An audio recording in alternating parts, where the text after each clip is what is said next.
አሜሪካም በኢራን ወደቦች የጣለችውን ክልከላ ካላነሳች ኢራን ቀይ ባህርን ለመዝጋት ማስጠንቀቋ ተነገረ። አሜሪካም የኢራን ወደቦችን መውጫና መግቢያ ከዘጋች 48 ሰዓታት ያለፉ ሲሆን በመቶዎች የሚቆጠሩ መርከቦች በሆርሙዝ ሰርጥ ለማለፍ እየጠበቁ መሆናቸው ተነግሯል። የአሜሪካው መሪ ዶናልድ ትራምፕ የሆርሙዝ መተላለፊያም እየተከፈተ መሆኑን ቀደም ሲል ለፋክስ ኒውስ ገልጸዋል። የኢራን አንድ ክፍለ ጦር አዛዥ አሜሪካም የቴሄራንን የባህር በሮች መዝጋቷን ከቀጠለች በቀይ ባህር በባህረ ሰላጤውና በኦማን ባህር የሚደረጉ ገቢና ወጪ ዕቃዎች ዝውውርን ለማገድ ዝተዋል። ትራምፕ በሌላ በኩል ከኢራን ጋር የተደረሰውን ተኩስ አቁም ስምምነት ማራዘም አስፈላጊ አይደለም እያሉ ናቸው። በቀጣዮቹ ጥቂት ቀናት ወሳኝ የሆኑ ውጤቶች እንደሚኖሩ የገለጹ ሲሆን ሌላ አንድ የአሜሪካ ከፍተኛ ባለስልጣን በበኩላቸው ተኩስ አቁሙን ለማራዘም ከኢራን ጋር ንግግር እየተካሄደ መሆኑን ገልጸዋል። በእርግጥ አሜሪካም ተኩስ አቁሙን ለማራዘም በይፋም አልተስማማችም ብለዋል። የኢራን ውጭ ጉዳይ ሚኒስቴርም ቢሆን በፓኪስታን በኩል ከአሜሪካ ጋር የመልእክት ልውውጥ እየተካሄደ መሆኑን አረጋግጧል። ያም ሆኖ አሜሪካም የኢራን ወደቦችን ዘግታ የምትቆይ ከሆነ የተኩስ አቁሙ ስምምነት ከወዲሁ ሊጣስ እንደሚችል ታዛቢዎች ያስጠነቅቃሉ። በሌላ በኩል አሜሪካም በመጪዎቹ ቀናት ተጨማሪ በሺዎች የሚቆጠሩ ወታደሮች ወደ መካከለኛው ምስራቅ እንደምትልክ ማስታወቋም የኢራንን ባህር ክልል በፍጥነት ለቃ እንደማትወጣ አንድ ማሳያ ነው የሚሉም አሉ።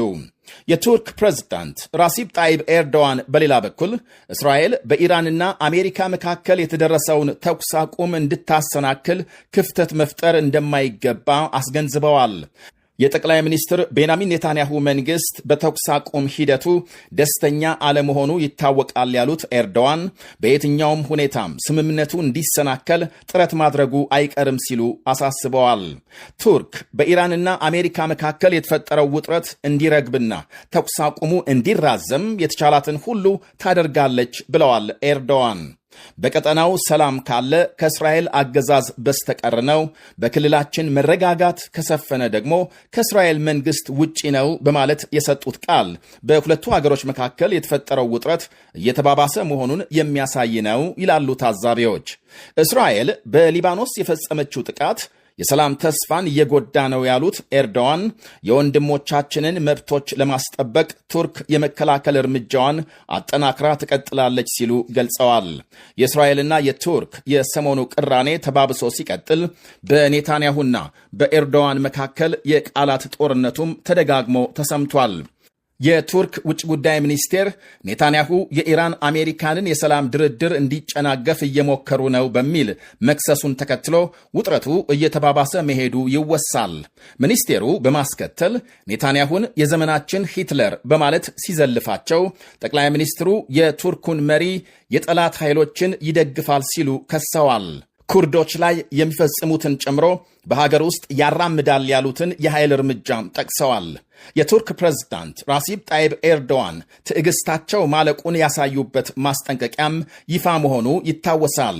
ኤርዶዋን እስራኤልን እንደሚወሩ ያስጠነቀቁበት መግለጫም ኤርዶዋን እሳት ጎርሰውና አመድ ለብሰው በኢስታንቡል በተሰናዳ አንድ ስብሰባ ላይ እስራኤል በሊባኖስ የምትፈጽመውን ድብደባ ካላቆመች ወታደራዊ እርምጃ እንደሚወስዱ አስጠንቅቀዋል።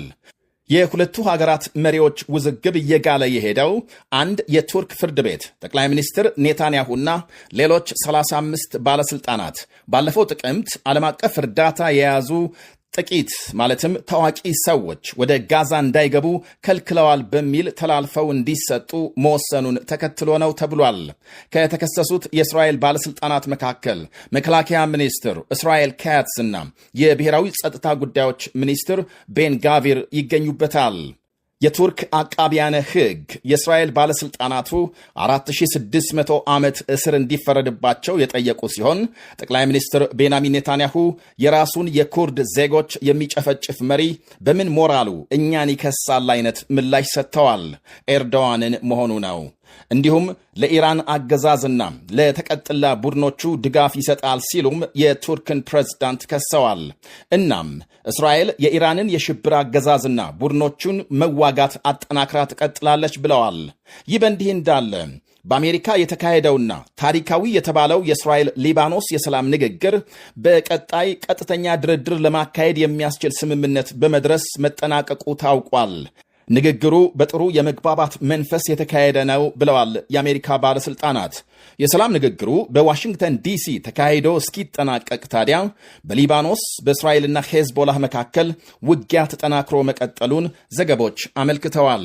በእስካሁኑ የእስራኤል የሊባኖስ ዘመቻም የሞቱ ሰዎች ቁጥር ከ2100 በላይ ሲደርስ ከ7000 የሚልቁ መቁሰላቸው ተነግሯል።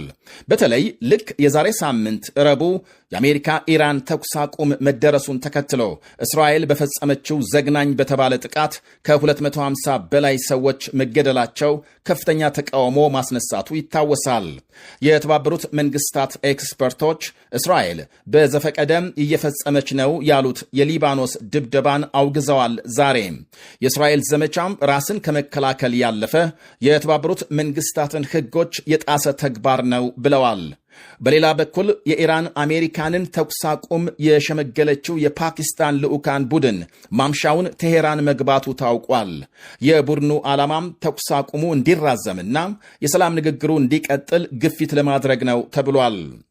ወደ ሌላ ዜና ስናልፍ በቱርክ በአንድ ትምህርት ቤት በደረሰ ጥቃት 8 ተማሪዎችና አንድ መምህር መገደላቸው ተሰምቷል። ማምሻውን የቱርክ ሀገር ውስጥ ጉዳይ ሚኒስቴር ባወጣው መግለጫም በደቡባዊ ቱርክ በሁለተኛ ደረጃ ትምህርት ቤት አንድ ታጣቂ ተኩስ ከፍቶ ግድያውን እንደፈጸመና 13 ሰዎች ክፉኛ መቁሰላቸውን አመልክቷል። ማንነቱ ያልታወቀ ታጣቂ ድንገት 2 የመማሪያ ክፍሎች በመግባት ተኩስ መክፈቱ የተነገረ ሲሆን የዛሬው ጥቃት በሌላ ሁለተኛ ደረጃ ትምህርት ቤት 16 ተማሪዎች የቆሰሉበት ተኩስ ከተፈጸመ ከአንድ ቀን በኋላም የደረሰ ነው ተብሏል።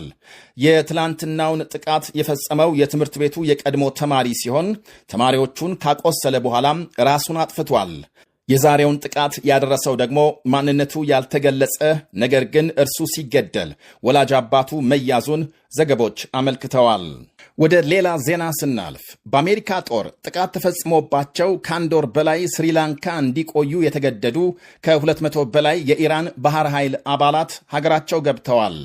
የኢራን ጦር መርከብ የሆነችው አይሪስ ዴና ባለፈው ወር በአሜሪካ ሰርጓጅ መርከብ ከተመታች በኋላ 104 ባህረተኞች ሲገደሉ መርከቧ ደግሞ ከስሪላንካ የባህር ዳርቻ 40 ኪሎ ሜትር ላይ መስመጧም ይታወሳል።